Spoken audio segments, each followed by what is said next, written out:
Доколку председателот на СДСМ Филипче има конкретен предлог и план што треба да се направи по трагедијата во Кочани, стојам на располагање и подготвен сум да се сретнеме и да поразговараме на оваа тема. Ова го изјави премиерот Мицкоски по најавата на Филипче дека ќе иницира лидерска средба во собранието.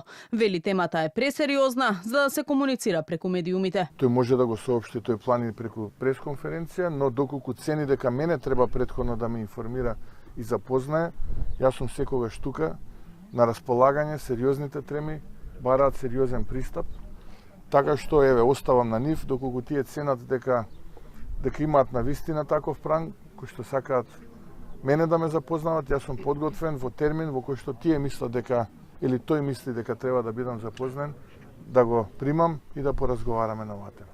Барањето на опозицијата за анкетна комисија за истрагата во Кочани за премиерот е прифатливо, но под услов со неа да бидат опфатени и случаите од минатото, како пожарот во модуларната во Тетово и несреќата кај Ласкарци.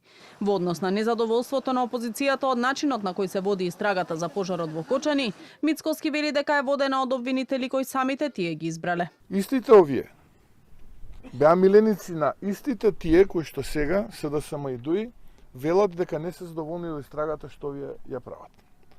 Па јас би ги прашал, дали беа задоволни од истрагата за модуларната болница, дали беа задоволни од истрагата за Ласкарци, дали беа задоволни од истрагата за Бесатранс, не бегам од никаква анкетна комисија, претпоставувам ниту претеничката група на ВМРО ДПМН коалицијата нема да бега, но би сакал да ја прошириме со сите овие останати судски случаи кои што завршија на начин на кој што завршија, не треба да дополнувам во јавноста. Така што подготвени сме да разговараме, да дебатираме со секој оној кој што цени дека може да помогне или да додаде вредност во процесите. Премиерот Мицкоски додаде и дека паузирањето на процесот за разрешување на државниот обвинител Љупчо Коцевски не е трајно и дека им е оставен простор на обвинителите да ја завршат истрагата за Кочани и секој оној кој има и најмало учество во трагедијата да одговара.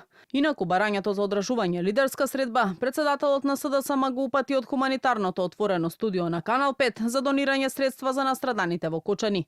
Од СДСМ најавија дека сите детали околу лидерската Филипче ќе ги објави идната недела. Предлогот на Филипче пак за заеднички надпартиски кандидат за градоначалник на Кочани на предстојните локални избори, Мицкоски го оцени како политиканство и смета дека е рано да се зборува за избори по само 2 недели од несреќата.